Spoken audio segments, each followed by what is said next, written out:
Welcome to voice monkeys. నేను KV. Nani హీరోగానే కాదు, నిర్మాతగా కూడా సక్సెస్ అయ్యాడనే విషయం మనందరికీ తెలిసిందే. అయితే ఇప్పటివరకు ఆయన నిర్మించిన సినిమాలన్నీ కూడా కమర్షియల్గా పెద్ద హిట్స్ అయితే అయ్యాయి. నాని నిర్మాణ సంస్థ నుంచి ఒక్క సినిమా వస్తుందంటే చాలు, ఖచ్చితంగా అందులో మంచి విషయం ఉండే ఉంటుంది అనే నమ్మకం అయితే జనాల్లో కలుగుతోంది. అందుకే ఆయన హీరోగా నటించే సినిమాలకు మాత్రమే కాకుండా నిర్మాతగా వ్యవహరించే సినిమాలకు కూడా మంచి ఓపెనింగ్స్ ఉంటూ ఉంటాయి.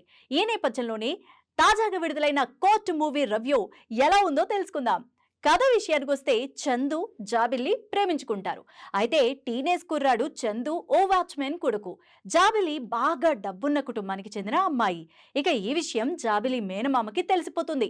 దీంతో చందు పైన పోక్సో యాక్ట్ ప్రకారం కేసులు పెట్టిస్తాడు. అలా అరెస్ట్ అయిన చందు కేసుని ఓ జూనియర్ లాయర్ వాదిస్తాడు. మరి అనుభవం లేని ఆ జూనియర్ లాయర్ ఈ కేసులో విజయం సాధించగలిగాడా అనేదే కోర్ట్ స్టేట్ వర్సెస్ ఎ నోబడీ మూవీ కథ. ఇక తెలుగులో కోర్టు డ్రామాలు రావడం చాలా అరుదనే చెప్పాలి. ఓ కేసు, అందులో జరిగే ట్విస్టుల చుట్టూ సాగే విచారణ, దీన్ని మిళితం చేస్తూ సాగే టీనేజ్ లవ్ డ్రామా కోర్టు మూవీకి ఇదే ప్రధాన ఆయుధం అని చెప్పాలి. ఇక ఇలాంటి సినిమాలు మలయాళంలో చాలానే వచ్చాయి.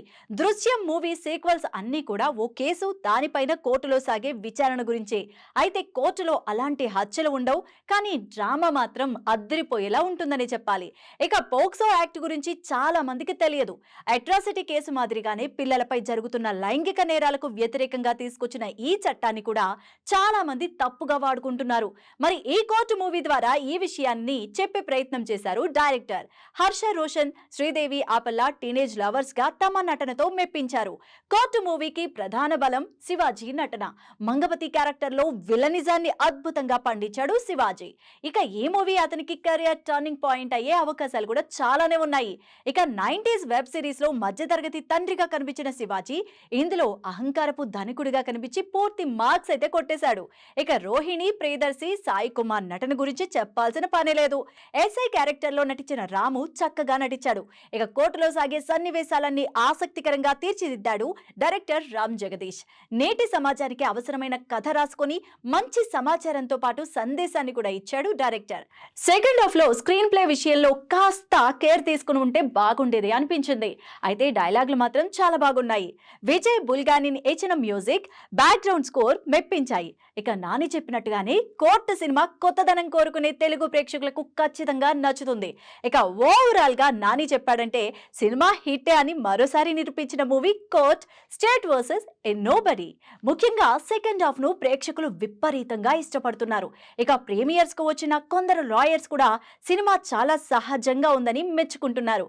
ఇక సినిమాల విషయంలో నాని జడ్జిమెంట్ తప్పు కాదని కోర్టుతో మరోసారి రుజువైంది.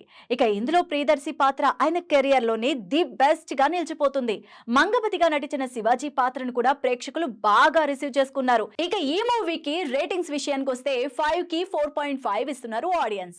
మరి ఈ మూవీపై మీ అభిప్రాయాన్ని కూడా కామెంట్ సెక్షన్ లో కామెంట్ చేయండి. మరి ఈ మూవీకి 5 పాయింట్స్ కి మీరెంత ఇస్తారు రేటింగ్ అనేది కూడా కామెంట్ చేయండి. స్టోరీని లైక్ చేసి షేర్ చేయండి. మరిన్ని ఇంట్రెస్టింగ్ అప్డేట్స్ కోసం వాయిస్ మంకీస్ మీడియాని సబ్స్క్రైబ్ చేయండి.